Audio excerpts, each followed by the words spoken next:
اللہ رب ذوالجلال فرماتا ہے یا ایھا الذین آمنو، اے وہ لوگو جو ایمان لے کے آئے ہو، توبو الی اللہ توبۃ نصوحا، توبہ کرو اور توبہ بھی پکی توبہ کرو۔ یہ عمل رب ذوالجلال کو بہت پسند ہے۔ اللہ فرماتا ہے کہ اگر تم کرو گے توبہ، استغفار پڑھو گے، توبہ کرو گے، اپنے گناہوں کی مغفرت طلب کرو گے، فرمایا ان یکفر عنکم سیئاتکم، اللہ فرماتا ہے کہ رب ذوالجلال تمہارے گناہوں کو معاف فرما دے گا، تمہارے گناہوں کو بخش دے گا، وَيُدْخِلْكُمْ، اور تمہیں داخل کرے گا جنات تجری من تحتها الانہار، اللہ رب ذوالجلال تمہیں جنتیں بھی عطا فرمائے گا۔ تو یہ عمل رب ذوالجلال کو بہت پسند ہے۔ اس کی چند وجوہات ہیں۔ ایک تو یہ کہ وہ رب ذوالجلال کو قدرتوں والا مان کر وہ رب ذوالجلال کی بارگاہ میں ہاتھوں کو اٹھا رہا ہے۔ دوسرا کہ وہ جانتا ہے کہ رب ذوالجلال کے علاوہ ہے ہی کوئی نہیں جو توبہ کو قبول کرنے والا ہو۔ وہ رب ذوالجلال کی بزرگی کو مانتا ہے، خود کو عاجز مانتا ہے، کمزور مانتا ہے، اور رب ذوالجلال کے لیے بڑائی مانتا ہے، تو اللہ رب ذوالجلال اس عمل کو بہت پسند فرماتا ہے۔ تبھی تو اللہ رب ذوالجلال اس کے بدلے میں جنتیں بھی عطا فرما رہا ہے، گناہوں کا کفارہ بھی بن رہا ہے۔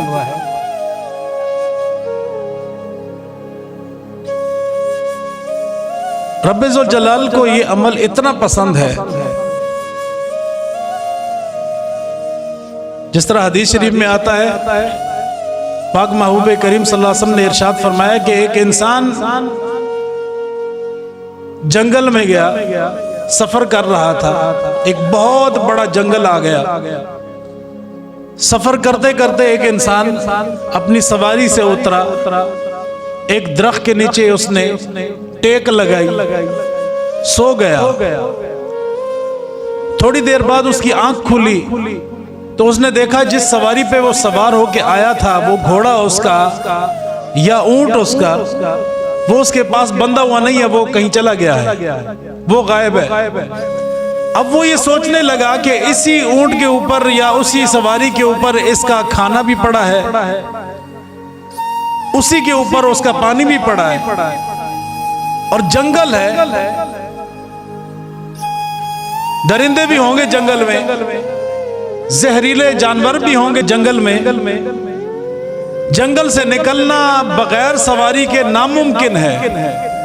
چونکہ جنگل بہت بڑا ہے، وہاں سے نکلنا ناممکن ہے۔ نبی اکرم صلی اللہ علیہ وسلم نے ارشاد فرمایا کہ اس بندے کو صرف موت ہی نظر آ رہی ہے، اسے یقین ہو گیا کہ مجھے موت آنی ہے، اسے یقین ہو گیا کہ میں نے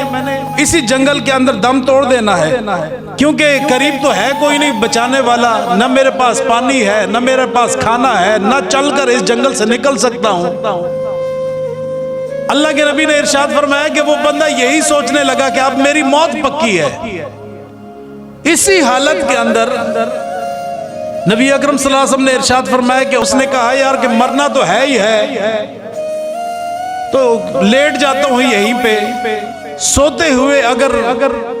جان نکل جائے تو زیادہ بہتر ہے، بجائے اس کے کہ کسی درندے کا شکار ہو جاؤں، کسی زہریلے جانور کا شکار ہو جاؤں، اس سے بہتر یہ ہے کہ کسی جگہ پہ لیٹے لیٹے مجھے موت آ لے، ہو سکتا ہے نیند کی حالت میں آ جائے۔ نبی اکرم صلی اللہ علیہ وسلم نے ارشاد فرمایا کہ وہ لیٹا، اس کی آنکھ لگی، تھوڑی دیر بعد جب اس کی آنکھ کھلتی ہے تو فرمایا کہ اپنے سامنے اپنی سواری کو واپس اسی جگہ پہ کھڑا ہوا پاتا ہے۔ نبی اکرم صلی اللہ علیہ وسلم نے ارشاد فرمایا کہ وہ بندہ کتنا خوش ہوگا، یا رسول اللہ صلی اللہ علیہ وسلم بہت خوش ہوگا، کیوں؟ اس نے تو اپنے لیے موت چن لی تھی،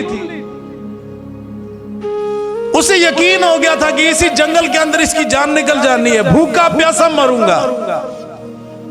اگر وہاں سے بچ بھی گیا تو کسی درندے کا شکار ہو جاؤں گا۔ اللہ کے نبی نے ارشاد فرمایا کہ وہ بندہ کتنا خوش ہوگا؟ یا رسول اللہ بہت خوش ہوگا۔ فرمایا کہ وہ خوشی میں یہ جملہ بھی زبان سے ادا کر دے گا، اتنی خوشی اس کو ہوگی کہ اس کی زبان سے نکلے گا اے اللہ تو میرا بندہ ہے، میں تیرا رب ہوں۔ خوشی میں اس کی زبان سے یہ الفاظ نکل جاتے ہیں۔ اللہ کے نبی نے ارشاد فرمایا کہ یہ مثال ہے توبہ کرنے والے کی، یہ مثال ہے اپنے گناہوں پہ ندامت کرنے والے کی، یہ مثال ہے رب ذوالجلال کے حضور اپنے سر کو رکھ دینے والے کی، یہی مثال ہے اپنے ماضی کو توجہ میں رکھ کر رب ذوالجلال کے حضور سر کو رکھ کر آنکھوں سے آنسو بہانے والے کی، کہ وہ اتنا وہ کوشش کرتا ہے، اپنے ماضی کو یاد کرتا ہے اور رب ذوالجلال کے حضور گڑگڑاتا ہے، روتا ہے۔ فرمایا رب ذوالجلال اتنا ہی خوش ہوتا ہے جتنا جنگل کے اندر سواری ملنے پر وہ شخص خوش ہوا۔ فرمایا اس سے بھی زیادہ رب ذوالجلال اس بات پہ خوش ہوتا ہے کہ ایک اس کا باغی بندہ واپس اس کی طرف لوٹ کر آ جائے اور زبان سے توبہ کے الفاظ بولتا ہے،